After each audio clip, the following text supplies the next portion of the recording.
serie de predicaciones expositivas del libro de Hebreos. Bueno, pues como siempre es un placer el poder compartir la palabra. Hoy seguramente seré mucho más breve que en otras ocasiones.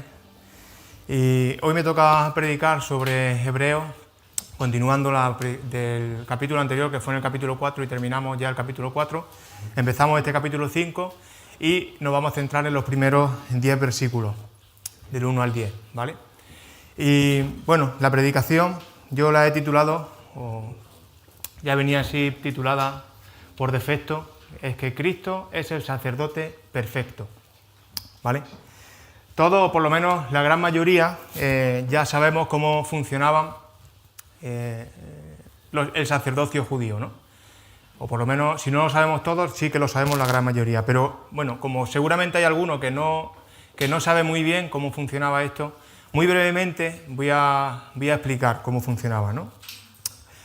Como ya muchos sabéis, era la tribu de Leví los que se encargaban de llevar estos asuntos, ¿no?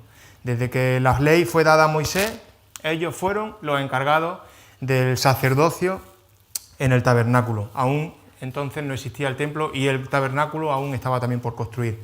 Así que ellos fueron los encargados de todo esto. Cualquier actividad que se realizaba en este tabernáculo estaría a cargo de algún miembro de esta familia, de esta tribu. Era una tribu sacerdotal y se dedicaba por completo al servicio a Dios y a su comunidad.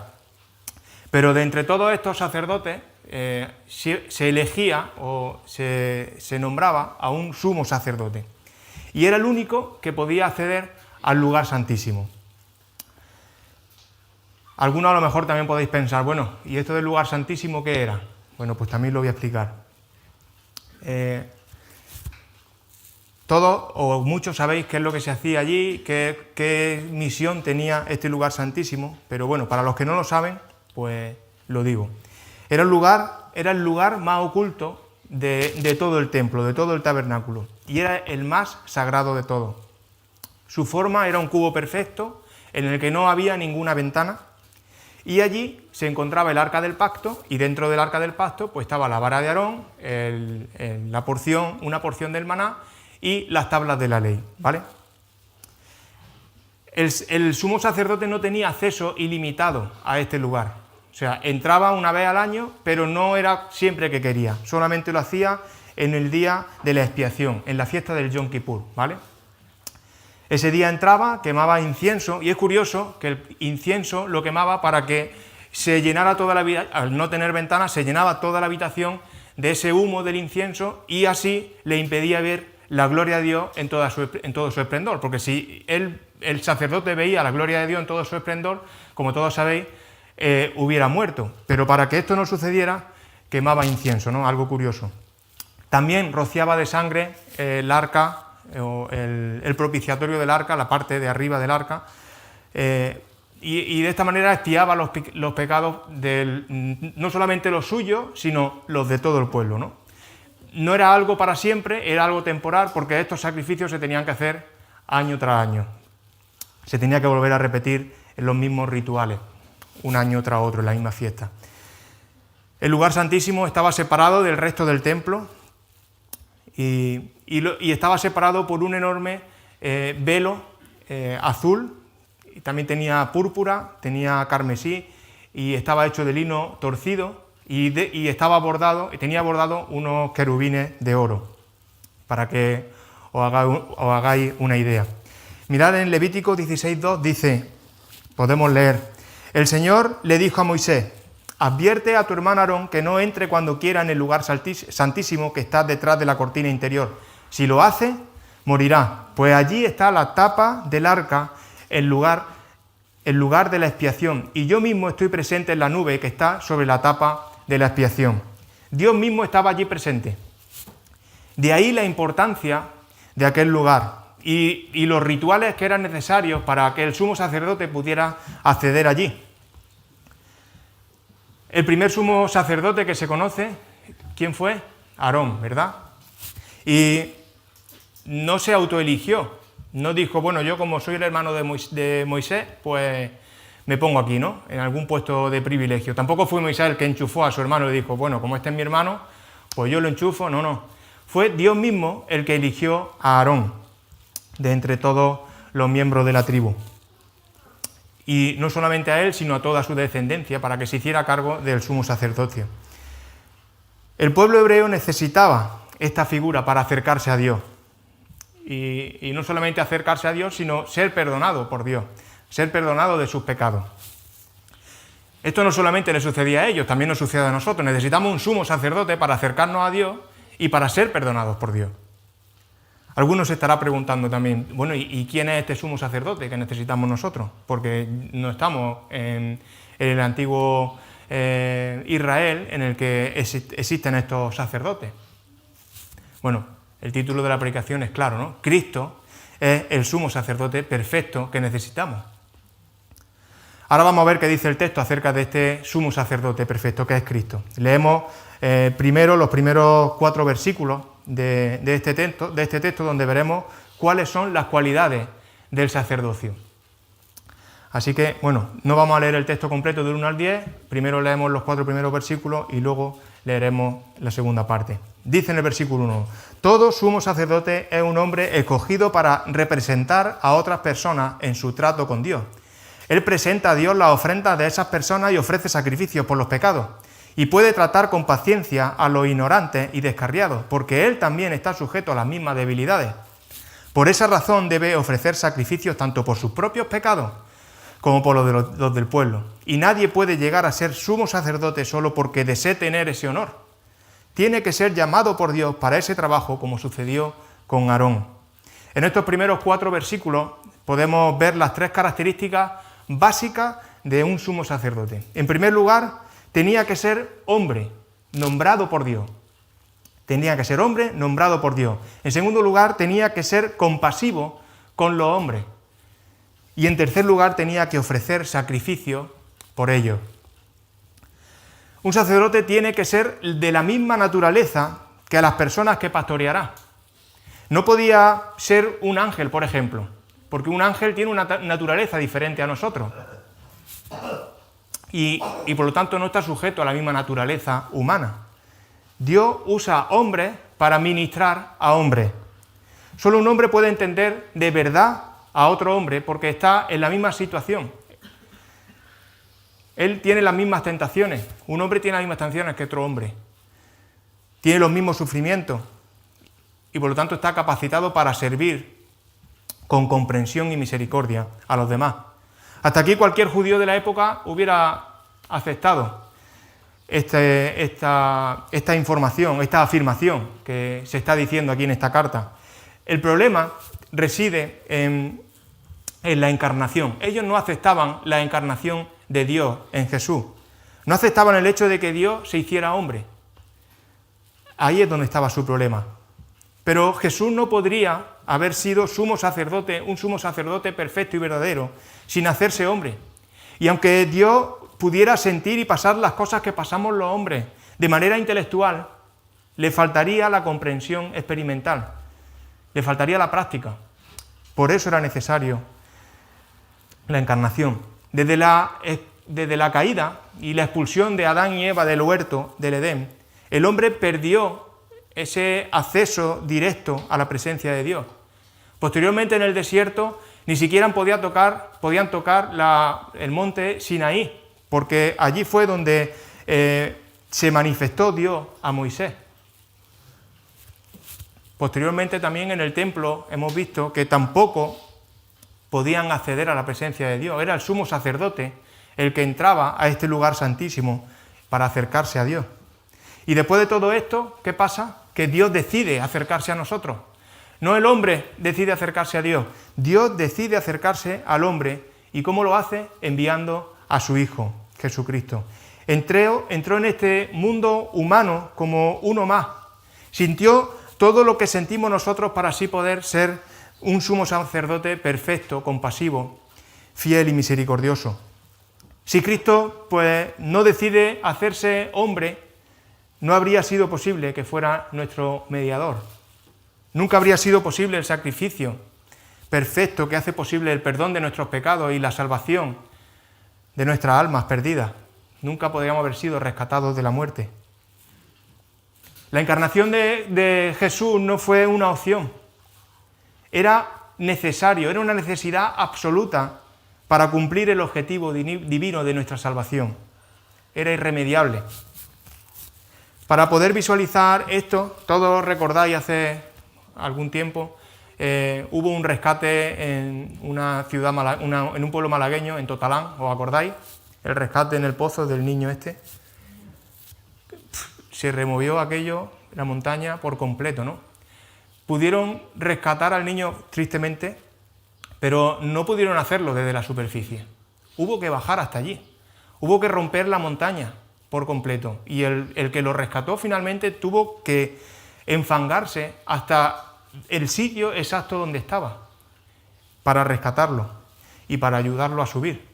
Tristemente estaba muerto, pero para visualizarlo era necesario, ¿no?, hacer esto, ¿no? ¿Cómo Jesús hizo exactamente lo mismo? Se bajó hasta el abismo donde nos encontrábamos, se tuvo que enfangar, vivir lo que nosotros vivíamos para salir a la superficie con nosotros y llevarnos a la presencia del Señor. Un sacerdote verdadero no podía ser cualquier hombre. Dios debía de nombrarlo. No podía llegar cualquiera y decir, a partir de hoy yo soy sacerdote. ¿No? Imposible, eso no era posible. Esto no funcionaba así. En el versículo 4, como hemos leído, dice, llamado por Dios como lo fue Aarón. En Éxodo 28:1 habla de este asunto y vemos a Dios instruyendo a Moisés acerca de esta designación del sacerdocio. Precisamente dice, manda a llamar a tu hermano Aarón y a su hijo Nabat, Abiú, Eleazar e Itamar. Apártalos de los demás israelitas para que me sirvan y sean sacerdotes. Aarón fue llamado, él y toda su familia. Esto creo que está claro, ¿verdad? Los sacerdotes servían a Dios y por lo tanto Dios estaba en su completo derecho de elegir a sus servidores, a sus siervos. Aunque en alguna ocasión hubo personas en el antiguo Israel que quisieron saltarse o se saltaron a la torera este asunto, como se suele decir. Algunos intentaron democratizar este sacerdocio y afirmaron pues que cualquier israelita podía acceder al sumo sacerdocio, al sacerdocio. ¿Sabéis qué hizo Dios con estos hombres?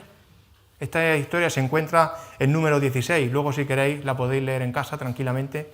Se trata de Coré, Datán y Abiram, pues se los tragó la tierra. Fijaos hasta qué punto alcanzaba esta gravedad, ¿no?, este asunto. Otra característica del sacerdocio es que debía de ser compasivo con los hombres. El sacerdote no podía vivir ajeno a las dificultades y problemas de las personas. Él conocía la miseria humana y la comprendía porque convivía con sus propias miserias. Por tanto, debía demostrar paciencia con esas miserias, las de otras personas.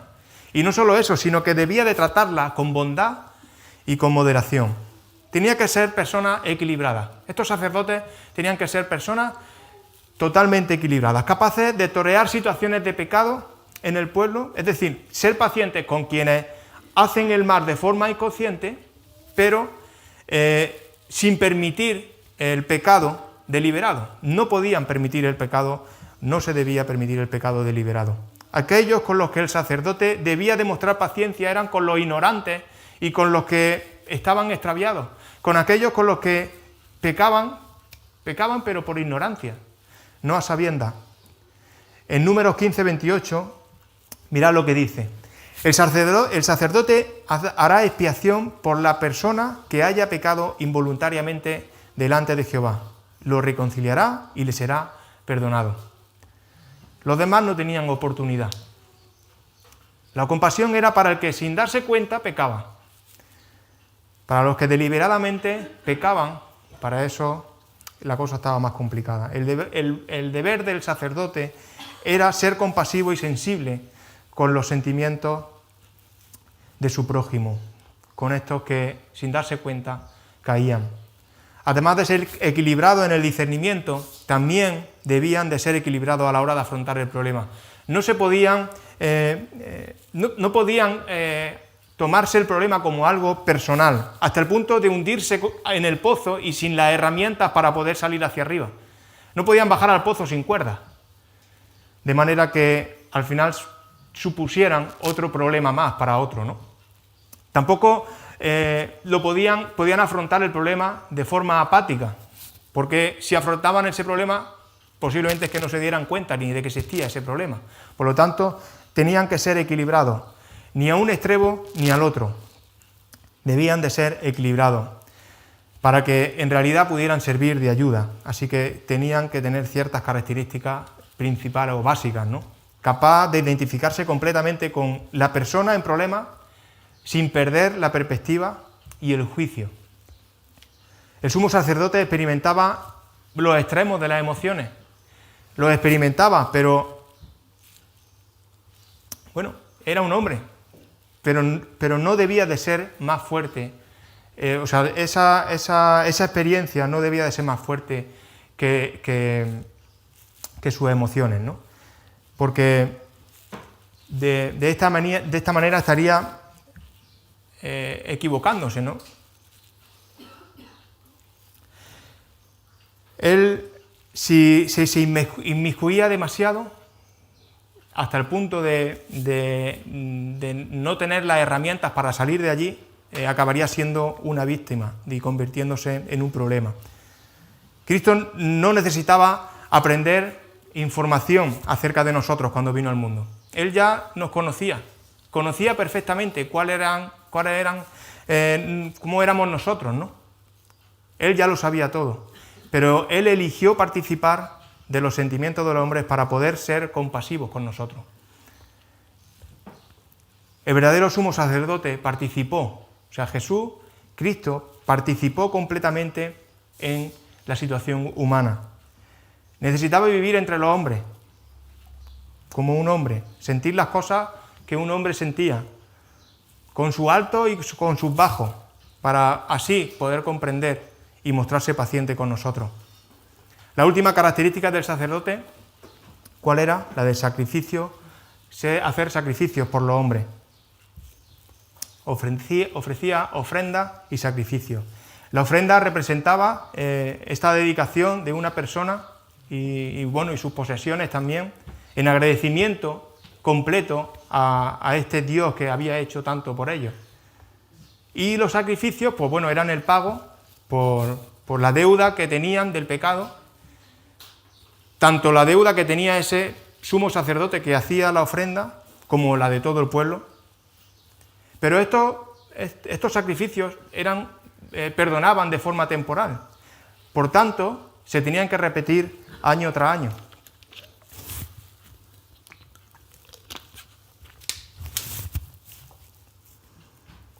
Así que, vistas las características sacerdotales, hemos podido comprobar que existían limitaciones humanas, puesto que eran hombres pecadores, al fin y al cabo, estos sacerdotes. Pero este sistema sacerdotal se perfecciona en Cristo, en el sumo sacerdote, un sumo sacerdote perfectamente cualificado. Así que ahora sí vamos a leer los versículos del 5 al 10 y nos daremos cuenta de que Jesús precisamente sí que cumple no solamente esto, sino todos o muchos más requisitos para ser el sumo sacerdote.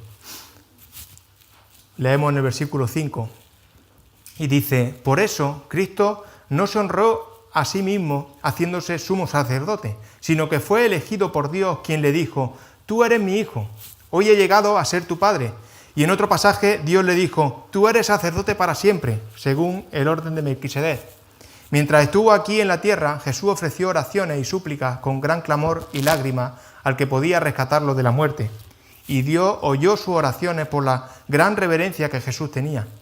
Aunque era hijo de Dios, Jesús aprendió obediencia por las cosas que sufrió. De ese modo, Dios lo hizo apto para ser el sumo sacerdote perfecto, y Jesús llegó a ser la fuente de salvación eterna para todos los que le obedecen.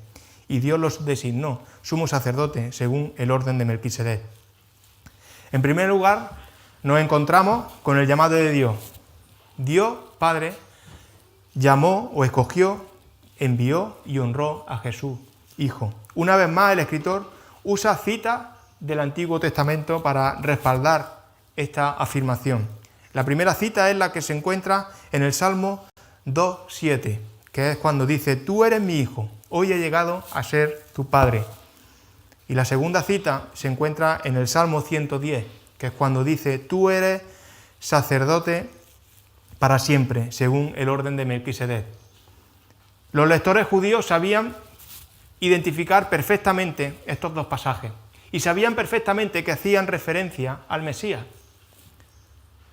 Y sabían perfectamente que este Mesías sería un rey y un sacerdote. El problema estaba en que ellos no reconocían a este Jesús porque no comprendían la encarnación, como he dicho. Pero Jesús fue llamado por Dios y estos dos pasajes lo confirmaban. Aparece ahora en escena un tal Melquisedec. ¿Quién será este señor? Bueno, ya hemos comentado en algunas predicaciones, precisamente la semana pasada algo se dijo, pero cuando toque predicar el capítulo 7 sí que se profundizará un poquito más en este asunto, aunque, bueno, algo tengo que mencionar y tengo que decir que, bueno, Melquisedec fue un rey y sacerdote que vivió en la época de Abraham. Él era el rey de Salem, lo que se conoce como el antiguo Jerusalén, y era sacerdote del Dios verdadero. Vivió muchos siglos antes del establecimiento del sacerdocio arónico, y su sacerdocio no tiene fin, como podemos leer en Hebreos 7.3. Dice en Hebreos 7.3: no hay registro de su padre ni de su madre, ni de ninguno de sus antepasados, no hay principio ni fin de su vida. A semejanza del Hijo de Dios, sigue siendo sacerdote para siempre. El sacerdocio de Aarón comenzó en tiempos de Moisés y terminó alrededor del año 70 después de Cristo, cuando se destruyó el templo. Ahí se terminó el sacerdocio. Por tanto, el sacerdocio de Melquisedec, según hemos podido leer ahora mismo en Hebreos 7.3, es superior al de Aarón en dos formas. Melquisedec era rey, mientras que Aarón pues no lo era, y su sacerdocio además era perpetuo, cosa que el de Aarón pues se terminó, como hemos visto, ¿no? Por tanto, el sacerdocio de Melquisedec es una descripción mucho mejor para compararla con el sacerdocio de Cristo, que el sacerdocio de Aarón. De ahí la comparación del texto, ¿no? En segundo lugar, vemos que Cristo era compasivo con los hombres, se identifica con ellos, los entendía, sentía con ellos.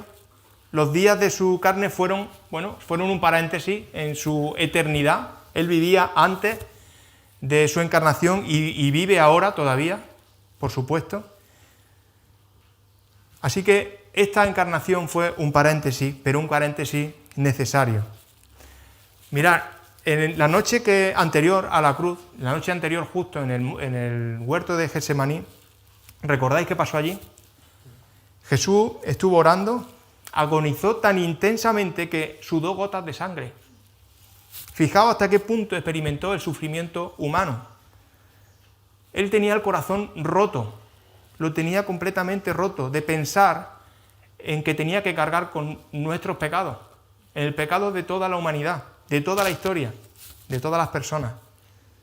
No el suyo, como hacían los sacerdotes, que también tenían que aportar un sacrificio por ellos mismos. Él lloró, derramó lágrimas. Él fue tentado, fue herido, sintió pena. Él comprobó en sus propias carnes cómo nos podemos sentir en tantísimas ocasiones. Él no podía haber sido un sumo sacerdote completamente compasivo si no hubiera experimentado todo esto, si no hubiera experimentado todo lo que nosotros podemos experimentar. Ocurre con frecuencia que la mejor forma de aprender compasión, al final, puede ser que a veces incluso la única, sobre todo para nosotros, las personas normales y corrientes, pues es sufriendo en nuestras propias carnes esta situación. El sufrimiento es un maestro excelente. Nos pueden contar de mil maneras cómo duele una quemadura, pero hasta que no te la haces tú no te das cuenta del dolor que esto supone, sobre todo si es una quemadura profunda, ¿no? Pues de la misma manera, ¿no? Si no nos damos cuenta, si no comprobamos con en nuestras propias carnes cómo es esa quemadura, pues nunca podremos entender a la persona que se la ha hecho, ¿no? Jesús tenía que aprender ciertas cosas por medio del sufrimiento. Y fijaos que es el Hijo de Dios. No estuvo exento para nada del dolor y las dificultades. Estaba llamado a sufrir. Él pudo comprobar ese alto precio de la obediencia hasta la muerte. Y Dios lo afirmó como el sumo sacerdote perfecto que necesitamos. Esta es la clase de sumo sacerdote que necesitamos nosotros. Uno que sepa cómo nos sentimos, uno que entienda cómo somos y por lo que estamos pasando. Jesús en su sufrimiento y en su muerte cumplió el tercer requisito para ser sumo sacerdote. Se ofreció en sacrificio. Y con ello se perfeccionó como sumo sacerdote y como fuente eterna de salvación. Jesús pasó por lo que tenía que pasar y logró todo lo que necesitaba lograr para poder ser sumo sacerdote de nuestras vidas. Al ofrecer Jesús su sacrificio, se diferenciaba muy claramente de las dos formas muy importantes de los otros sumos sacerdotes. Primero, no tenía que hacer un sacrificio, como he dicho antes, por sí mismo, porque él estaba libre de pecado, él no había pecado. Y segundo, su sacrificio fue una sola vez, no todos los años, no todos los días, una sola vez y para siempre. No tenía que repetirse más, fue suficiente una sola vez. Y con esa muerte se abrió un camino para nuestra eterna salvación. Todos los sacerdotes juntos en la historia no pudieron dar salvación eterna. Siempre fue perdón temporal. Jesucristo, con un solo acto, con un solo sacrificio, con una sola ofrenda, perfeccionó para siempre a los suyos, nos perfeccionó para siempre a nosotros.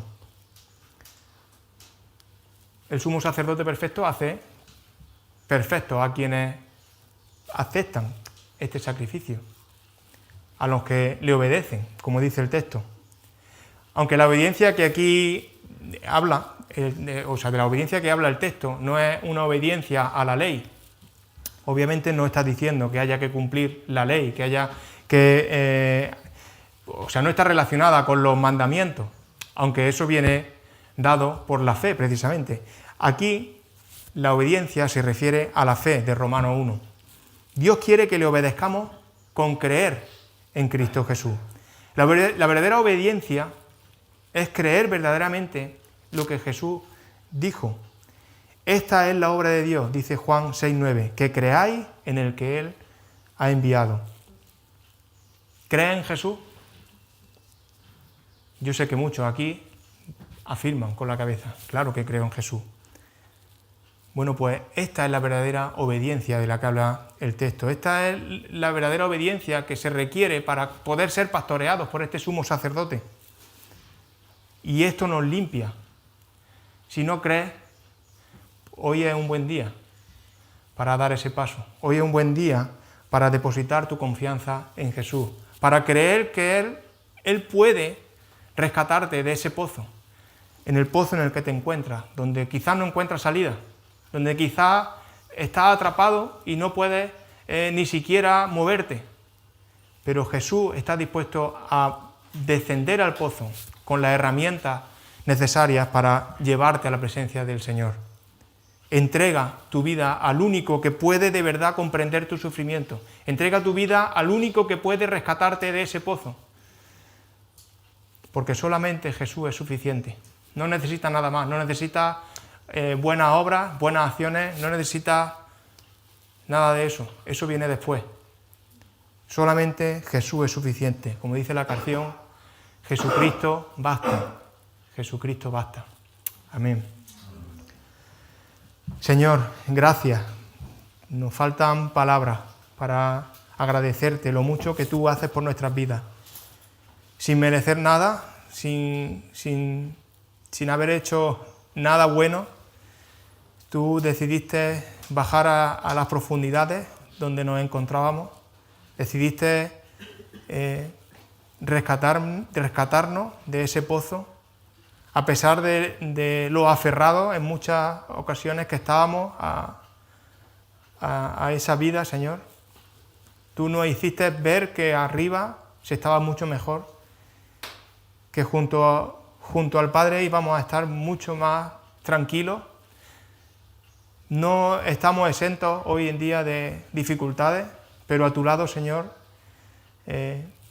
todo se hace mucho más liviano. Tú nos pastoreas, Señor. Tú permites que nos podamos acercar al trono de la gracia, Señor, confiados y esperanzados, Señor, a que algún día todas estas cosas que dificultan mucho el día a día, pues desaparecerán, Señor, y estaremos completamente en paz a tu lado, Señor. Gracias por todo lo que tú has hecho, por todo lo que tú haces, Señor, y por todo lo que tú harás en nuestras vidas. En el nombre de tu Hijo Jesús. Amén.